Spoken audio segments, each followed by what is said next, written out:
नमस्कार, मैं आनंदो चक्रवर्ती। आज से अगले 6 दिन तक हम आपके लिए लाएंगे पैसा वसूल।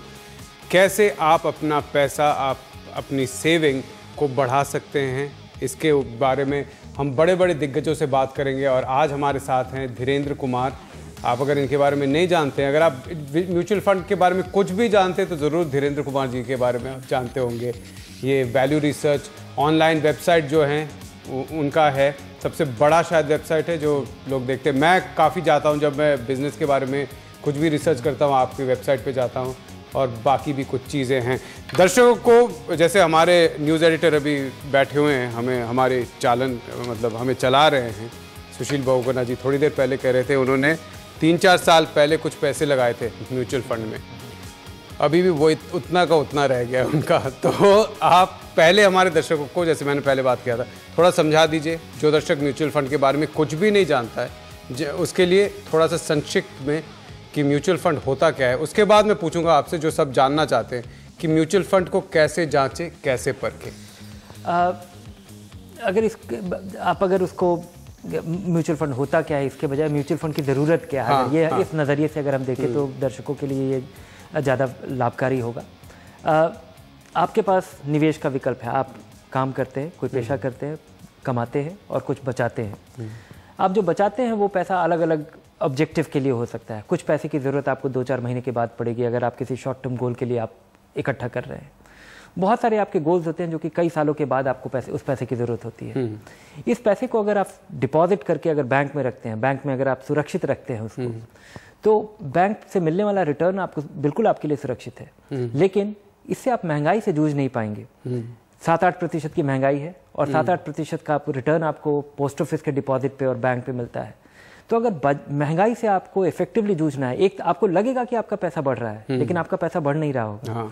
5 साल के बाद भी आपके पैसे के खरीदने का जो ताकत होगी वो उतनी ही होगी जो आप, मतलब अगर आज आपने 100 रुपए बैंक में रखे और उससे आपको 3 किलो आलू मिलता है, उस पर अगर 5 साल बाद आपको 14% इंटरेस्ट भी मिले, अगर 8% आपको इंटरेस्ट मिले तब नहीं, 14% नहीं, मैं बोल रहा हूँ 14 भी अगर मिले, मैं सिर्फ कैलकुलेट कर रहा हूँ, 5 साल में आपका डबल हो जाएगा 200 रुपए।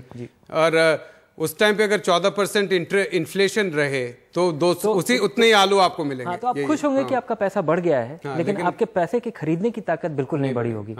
तो जरूरी है कि आप अपने पैसे की जो कम समय में आपको पैसा चाहिए, जो आप मतलब महंगाई दर से ज्यादा रिटर्न आपको चाहिए, ये निवेशकों के लिए जरूरी है ताकि आपका पैसा सचमुच में बढ़ पाए, केवल नोशनल तरीके से नहीं बढ़ पाए, महंगाई से जूझ पाए।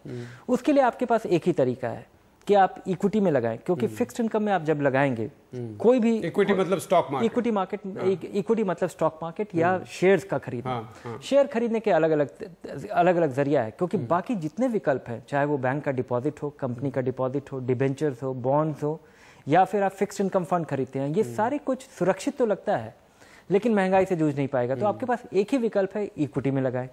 इक्विटी आपके लिए नुकसानदेह होता है, क्योंकि जब जब निवेशक उसमें लगाता है तो एक तो लोगों की धारणा ये है कि जब तक आपको कोई खास जानकारी नहीं मिले, इक्विटी में आपको फायदा नहीं मिलेगा। दूसरा, लोगों के लिए, एक आम निवेशक के लिए इक्विटी सचमुच खतरनाक है, क्योंकि जब सुबह सुबह 9:30 बजे ball by ball commentary 6 channel पे जब शुरू होता है तो निवेशकों के लिए एक निष्कर्ष निकाल पाना कि आपको क्या करना है, लोगों को लगता है, लोग काफी भ्रमित हो जाते हैं कि उनको कोई खास जानकारी होनी चाहिए। सारे निवेशक ट्रेडर नहीं है। एक आम निवेशक की जरूरत है कि वो अपने बचे हुए पैसे को सुरक्षित तरीके से, एक ऐसे तरीके से लगाए। तो म्यूचुअल फंड यहाँ पे आपके लिए एक कारगर व्हीकल साबित होता है, क्योंकि म्यूचुअल फंड आपके 500, 1000, 2000, 4000 रुपए के लिए इंस्टेंट डाइवर्सिफिकेशन देता है।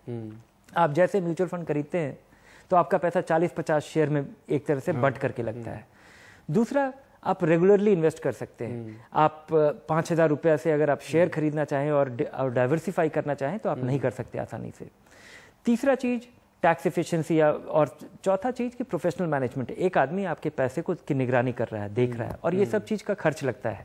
म्यूचुअल फंड मैनेजर इस पैसे को मैनेज करने के लिए एक आपको आपसे फी लेता है, और वो फी सालाना 2 से 2.5% हो सकता है, कभी कभी 3% भी हो सकता है अगर वो काफी छोटा फंड हो तो, लेकिन आमतौर पर 2 से 2.5% सालाना खर्चा आपका होता है।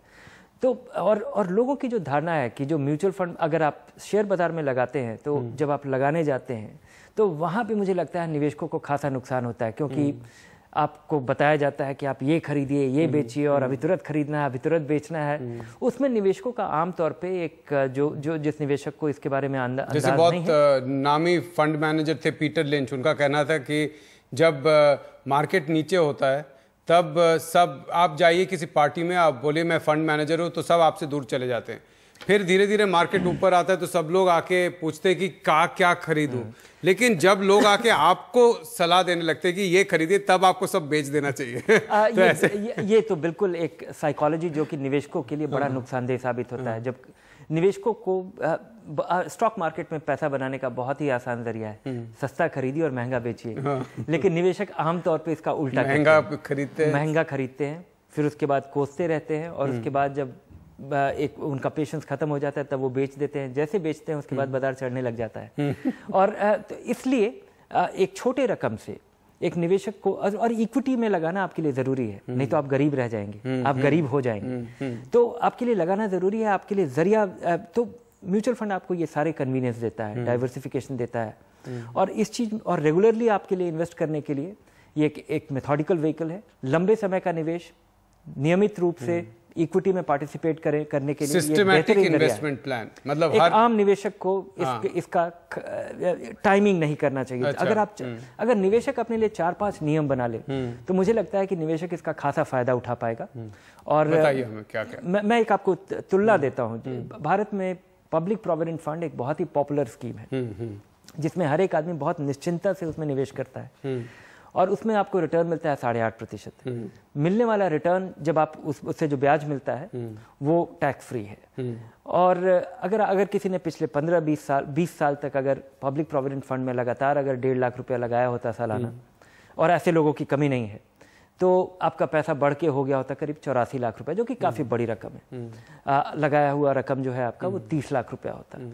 और उसकी तुलना में 30 लाख 84 बन जाएगा, 30 लाख रुपया बढ़ के 84 लाख रुपया हो जाएगा। अगर आपने सेंसेक्स में लगाया होता, बीएसई सेंसेक्स का इतना पुराना हिस्ट्री है, 1979 से है, और इसमें अगर आपने मेथोडिकली ये लगाया होता तो ये बढ़ के हो जाता करीब 1,36,00,000 रुपया।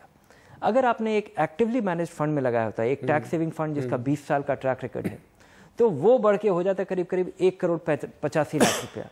तो मतलब 1 करोड़ रुपए ज्यादा होता। तो इसमें एक सवाल होता है, जैसे मैं सुशील बहुगुणा हमारे न्यूज एडिटर की बात कर रहा था, उन्होंने 26,000 रुपए लगा दिए, वही 26 है, अभी शायद 25 हो गया, अभी बात कर रहे हैं हम, पता नहीं 5 मिनट में। लेकिन आपका कहना हो कि 26 एक बार में मत लगाइए। वो जो निवेशक है वो उन्होंने शायद 2008 में लगाया होगा, 3 साल पहले भी लगाया होगा, 3 साल पहले लगाया। मुझे लगता है कि यहाँ पे एक मेथड की जरूरत है। मतलब आप जब मार्केट नीचे हो तब भी लगाइए, फिर आपको ज्यादा मिलेगा। कह पाना बड़ा मुश्किल है कि बाजार आज नीचे है या ऊपर है। बाजार घूम जाता है, जब आप बाजार का सोचिए मत, लंबे समय का पैसा ही लगाइए ताकि आप एंक्शियस ना हो अपने निवेश के बारे में। रेगुलरली आप इन्वेस्ट कीजिए, उससे आप एवरेज कर पाएंगे। क्योंकि और बिजनेस चैनल ना देखे, बिजनेस चैनल से जरूर दूर रहें। मेरी नौकरी गई क्योंकि लेकिन हम एक बिजनेस चैनल के अलग ग्राहक है, और मुझे लगता है निवेशकों जो रोज एक्टिवली बाजार में ट्रेड करते हैं शायद उनके लिए वो एक अच्छा साधन हो। लेकिन और बिजनेस चैनल काफ़ी यूजफुल है अगर आप बिजनेस इंफॉर्मेशन के आदी हैं या उसकी आपको ज़रूरत है। लेकिन एक आम निवेशक के लिए जिसको 5,000, 7,000, 10,000 रुपये महीना लगाना है लंबे समय के लिए ताकि उसका रिटायरमेंट सुरक्षित हो सके, उसको बिजनेस चैनल बिल्कुल नहीं देखना चाहिए।